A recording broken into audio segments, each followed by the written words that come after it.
ये जो कमेटी की जगह थी वहाँ पे एससीओ कटे हुए हैं और एससीओ में एक शॉप में इनलीगल काम चल रहे हैं, वेश्यावृत्ति चल रही है। मैं और मेरा फ्रेंड कल वहाँ पे गए हैं। हमने रंगे हाथ वहाँ पे 3 लड़कियां और एक जो उसके रिसेप्शन पे चंद्र प्रकाश नाम का व्यक्ति बैठा था उसको पकड़ा है। लेकिन उसके बाद पुलिस को भी बुलाया है। पुलिस ने हमारे सेटिस्फेक्शन वाला कोई काम नहीं किया। वो कहते हैं हम तफ्तीश करेंगे। उसके घर मतलब हमारा जो घर है उसकी बैक साइड पर है और सारी आवाज़ें जो भी कोई वहाँ पे बात करता है हमें सारी आवाज़ें वहाँ पे सुनाई देती हैं। तो फिर ऐसे तो हम नहीं रह सका। अगर बच्चे ऊपर छत पर जा रहे हैं या कुछ भी है, अगर वो ये सब कुछ देखेंगे तो उनके ऊपर क्या इफेक्ट पड़ेगा। नाम क्या है मैम आपका? श्वेता। श्वेता जगाधरी से एक बड़ी खबर सामने आ रही है। दोस्तों, सूत्रों के हवाले से पता चल रहा है कि जगाधरी की राजेश कॉलोनी में बनी एक बिल्डिंग में आयुर्वेदिक दवाइयां बेचने के नाम पर पिछले 1 महीने से लगातार वेश्यावृत्ति का काम चल रहा था। जी हां, जब कॉलोनी का ही रहने वाला एक व्यक्ति जब ग्राहक बनकर उस बिल्डिंग में प्रवेश कर गया और जब उसके द्वारा 3 महिलाओं को वहां पर वेश्यावृत्ति का काम करते हुए रंगे हाथों पकड़ा गया, तो उसी समय तमाम कॉलोनी के लोग वहां पर इकट्ठा हो जाते हैं। मौके पर प्रशासन को वहां पर बुलाया जाता है, लेकिन अब इस केस में तमाम जो कॉलोनी वासी हैं उनका कहना है कि पुलिस की ओर से कोई कार्यवाही नहीं हो रही है। जी हां, एक बार फिर से जो शक की सुई है वो पुलिस के ऊपर घूमती नजर आ रही है।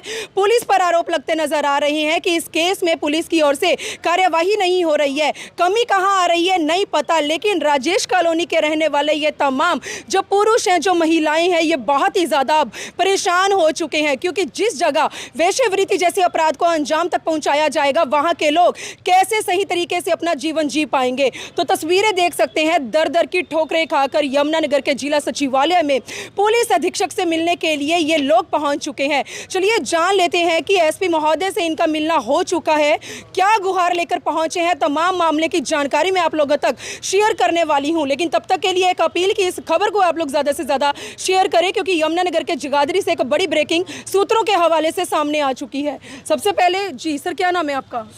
सुमित कहाँ के रहने वाले हैं? राजेश कॉलोनी। कितने सालों से रह रहे हैं? मैं पिछले 37 साल से वहीं पे रह रहा हूँ। राजेश, क्या हुआ है, पूरा मामला बताएं एक बार। सुमित वहाँ पे ये जो कमेटी की जगह थी वहाँ पे एससीओ कटे हुए हैं और एससीओ में एक शॉप में इनलीगल काम चल रहे हैं, वेश्यावृत्ति चल रही है।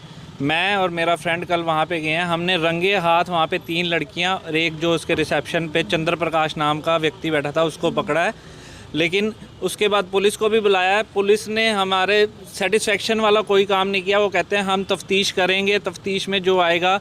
जबकि उस टाइम कॉलोनी के 40 वहाँ पे परिवार वहाँ मौजूद थे। उन्होंने किसी तरह की हमारी सुनवाई ना करके उस सामने वाले की सुनवाई कर रहे हैं, जबकि वहाँ रंगे हाथ 3 औरतों को और 1 आदमी को पकड़ा गया। आज सुबह भी यही प्रोसीजर सेम, हमारे वहाँ पे कैमरे लगे हुए हैं, जिसमें आज जो नई 3 लड़कियाँ वहाँ पे आई हैं और वो एकदम गाड़ी में बिठा के उनको ले गया कि भाई कॉलोनी वाले खड़े हैं यहाँ पे, अभी ये काम नहीं हो सकता।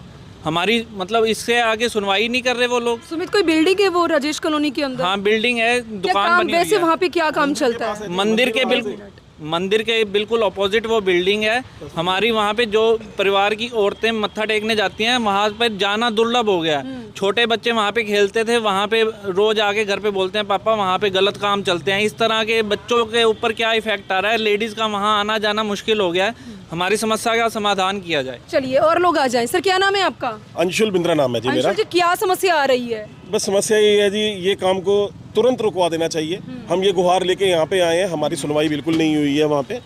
हम कल पुलिस स्टेशन रात को 2 घंटे बैठे रहे हैं और सुबह भी पुलिस प्रशासन की तरफ से कोई आए हैं, वो उनकी सुनवाई ज़्यादा कर रहे हैं, हमारी कम कर रहे हैं। ऐसा क्यों सर, ऐसा क्यों? ये नहीं हम जान पा रहे, इसीलिए हम यहाँ पे दर दर की ठोकरें खा रहे हैं। जी, मैं आपसे ये जानना चाहती हूँ, अभी आपके साथी सुमित का कहना है कि रंगे हाथों उन्हें पकड़ा गया। किस तरह से रंगे हाथों पकड़ा गया? और मेरे मित्र हैं नितिन जी, ये ग्राहक बन के गए थे वहाँ पे, तो इन्होंने पूछा भी क्या है यहाँ पे सर्विस, तो उन्होंने कहा बिल्कुल है जी, अवेलेबल है, आ जाओ।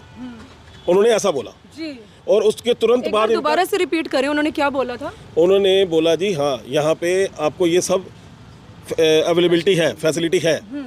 तो वहाँ पे मौके पे 3 औरतें भी मौजूद थीं जो इनको दिखाई गई।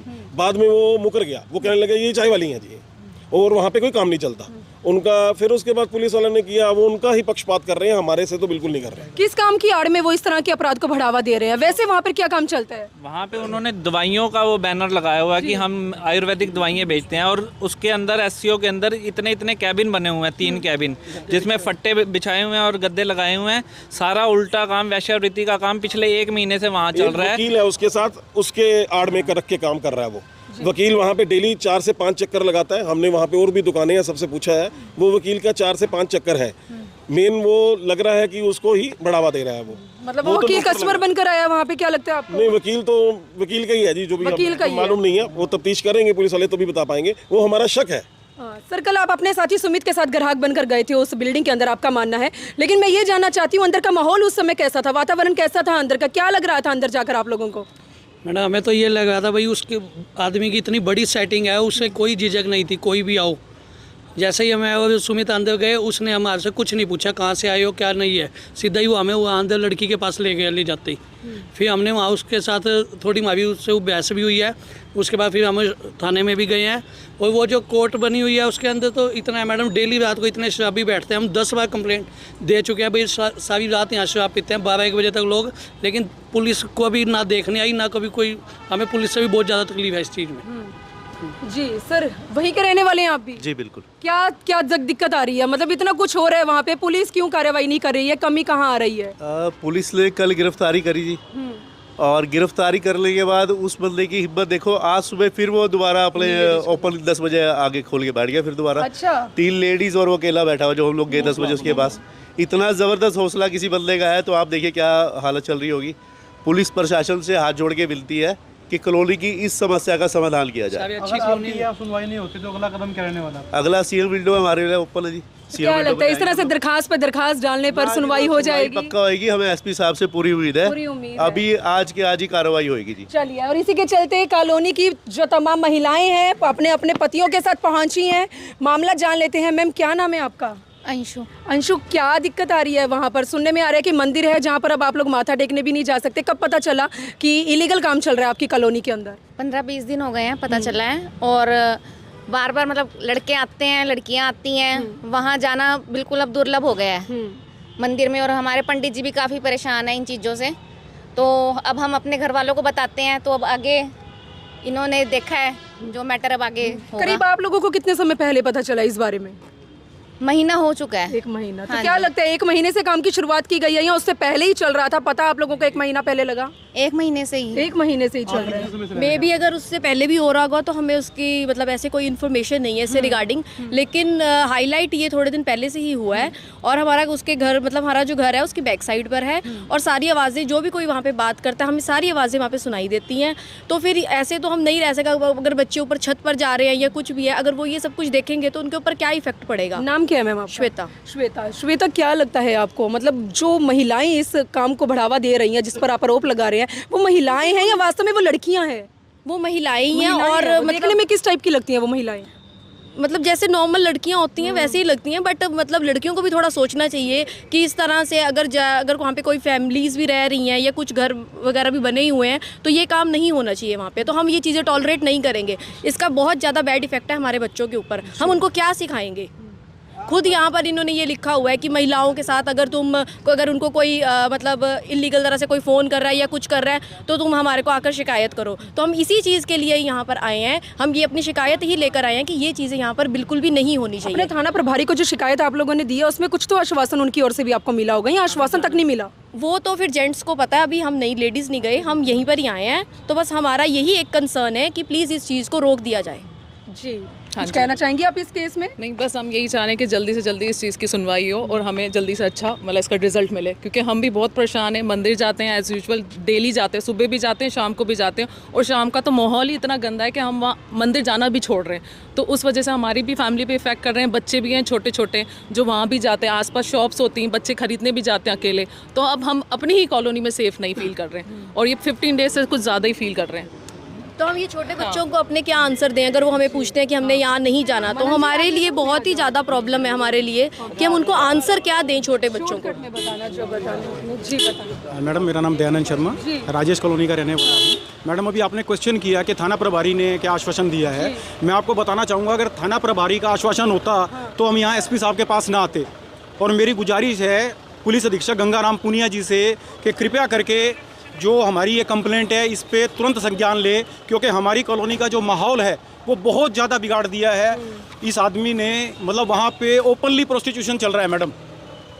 उस दुकानदार को ये नहीं मतलब बता हमारे कि यहाँ वो के किस बच्चे चीज़ की महिलाएं सेल कोई कर भी रहा नहीं जा सकते। पास में मंदिर है, मंदिर में भी जाना दुर्लभ हो गया है। उसको यही नहीं पता कि उसके कैटरिंग का काम है, या उसका होटल है या वो आयुर्वेदिक डॉक्टर है, उसको खुद ही नहीं पता, कंफ्यूज बड़ा है बेचारा वो। तो चलिए पता चल रहा है कि जिस बिल्डिंग के अंदर, लोगों से पता लग रहा है, सूत्रों के हवाले से पता लग रहा है कि जिस बिल्डिंग के अंदर वेश्यावृत्ति के काम को अंजाम दिया जा रहा है उसके बिल्कुल सामने भगवान भोले का मंदिर है, महिलाओं का। जी हाँ, तमाम राजेश कॉलोनी की जो महिलाएं रोजाना सुबह शाम वहां पर माथा टेकने के लिए जाती थी, अब वो वहां पर माथा टेकने तक नहीं जा सकती हैं। बच्चे जो हैं बाहर उस जगह खेल कूद नहीं सकते हैं। तो दोस्तों 3 महिलाओं को राजेश कॉलोनी के रहने वाले 2 लोगों के द्वारा, जब वो ग्राहक बनकर उस बिल्डिंग के अंदर प्रवेश करते हैं तो 2 लोगों के द्वारा जो है उन्हें रंगे हाथों पकड़ा जाता है। और सुनने में ये भी आ रहा है कि जो बिल्डिंग है, बिल्डिंग के अंदर अलग अलग छोटे छोटे कैबिन बनाए गए हैं जिसमें नीचे गद्दे तक बिछाए गए हैं। अब इसमें सच्चाई क्या है नहीं पता, लेकिन दर दर की ठोकरें खाकर जो तमाम राजेश कॉलोनी के रहने वाले ये लोग हैं, ये यमुनानगर के पुलिस अधीक्षक से गुहार लगाने के लिए आए हैं। उम्मीदें तो बहुत सी लगाई बैठे हैं, लेकिन आने वाला वक्त बताएगा कितनी जल्दी इस केस में सच्चाई निकलकर सामने आती है। अगर वेश्यावृत्ति के काम को वहां वाकई में ही बढ़ावा मिल रहा है तो क्या आने वाले समय में वो काम बंद होगा या और भी ज्यादा चरम सीमा पर पहुंचाया जाएगा? कितने लोग इसमें शामिल हो सकते हैं, मेन करता धरता कौन है नहीं पता, लेकिन अब इस केस में पता लगाना बेहद जरूरी है, क्योंकि राजेश कॉलोनी के रहने वाले तमाम लोगों के साथ साथ उनके बच्चों के भविष्य का सवाल है दोस्तों। लेकिन अब पुलिस अधीक्षक से मिलने के लिए जा रहे हैं, देखते हैं क्या आश्वासन उनकी ओर से मिलता है, और जो भी आश्वासन मिलेगा क्या तमाम ये कॉलोनी के लोग एसपी जी के मतलब एसपी महोदय की ओर से मिलने वाले आश्वासन से वाकई में ही सहमत होते हैं, वो आने वाला वक्त बताएगा। लेकिन आज की एक और बड़ी अपडेट के साथ यमुनानगर के जिला सचिवालय से मैं लाइव जुड़ी हूं। प्लीज दोस्तों, यमुनानगर सिटी न्यूज़ चैनल की इस खबर को देखने वाले इसको ज़्यादा से ज़्यादा शेयर करें। वीडियो जर्नलिस्ट मनप्रीत के साथ यमुनानगर के जिला सचिवालय से मनदीप कौर की रिपोर्ट।